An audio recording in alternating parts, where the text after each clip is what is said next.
Deadly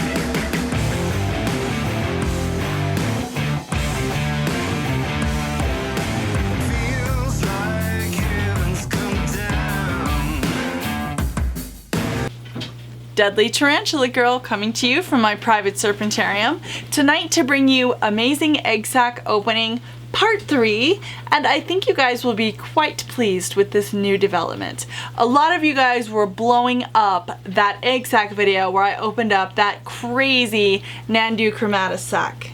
And if you'd like that, I do have other species in which I've seen similar things that will be linked below. But on to the update. Now for the long-awaited update on the Nandu chromatus slings. This has been a curious case because they are taking forever to molt out into the next instar. So the very first stage, as I have talked about so many times, is called eggs with legs. And that is a strange sight to see, where it essentially looks like a small circular egg with legs sticking out. And that is the very first molt stage of the spiderling. This is the first instar stage where they've molted out of that into a teeny tiny spiderling. Now at this stage, they are still filled with sustenance from incubation, and they actually will turn a dark color and molt another time before they actually reach the feeding stage. And I actually have multiple incubation chambers from this sac because there were so many. I didn't want to pile them in here together. But you can see they already have the ability to web because you might have noticed they kind of encase themselves in web. And for those people who think that spiders have no brains at all, know that they chose to kind of rewrap themselves back up into a little blanket because they knew that they needed a little more time to bake before they came out to meet the world. This is the Nandu chromatus egg sac update, and for those of you who are trying to do your own incubation, not only do I have water at the bottom of this chamber, but I also put a damp swatch of paper towel in here for them. I make sure not to put it on them, and I make sure it's not too soaking wet because then it begins to grow bacterial spores.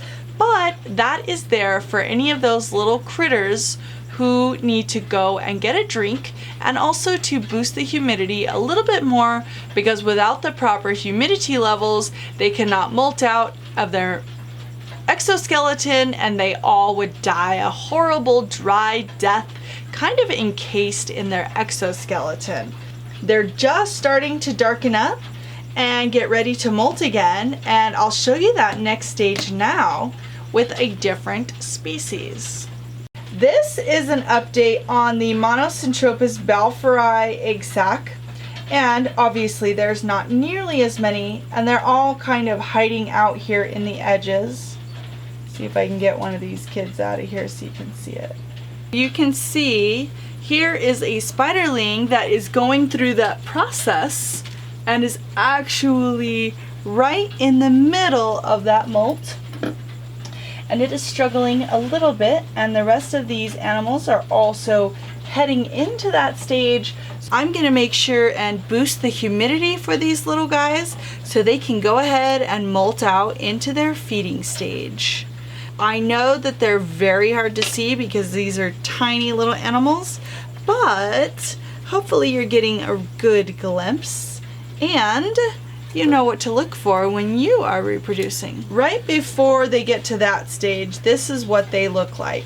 They turn dark and gray and really fat, and they almost look kind of like a tick. And here are the little molts. You can see they do shrivel up.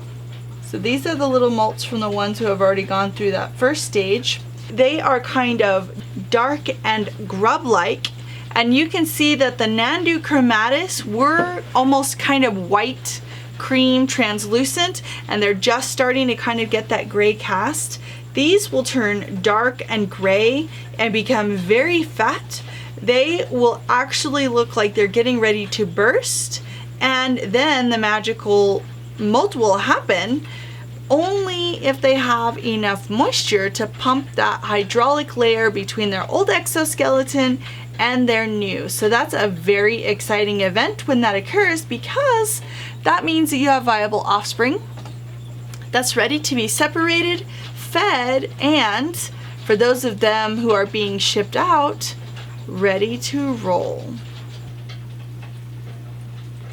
So this is my third event that I have going on right now. About a week ago, I was feeding and cleaning and found this big, beautiful Carabina versicolor, previously known as Avicularia versicolor, commonly known as the Antilles or the Martinique pink toe. And this beautiful lady, which had been bred with a male that was sent to me on loan by Will Weber, is holding a big, fat, fluffy egg sac in her clutches. Now, as you can see, I've decided to let the mother keep this egg sac, and to protect her and her egg sac, I actually move her entire enclosure into my incubator for 4 weeks. After that time, of course, every day or two, I will check on her progress. And I personally believe that airflow is an important factor in a healthy egg sac development. So I actually open my incubator every single day, if not twice a day, and I open every single incubation chamber in order to make sure that they have the airflow that they need.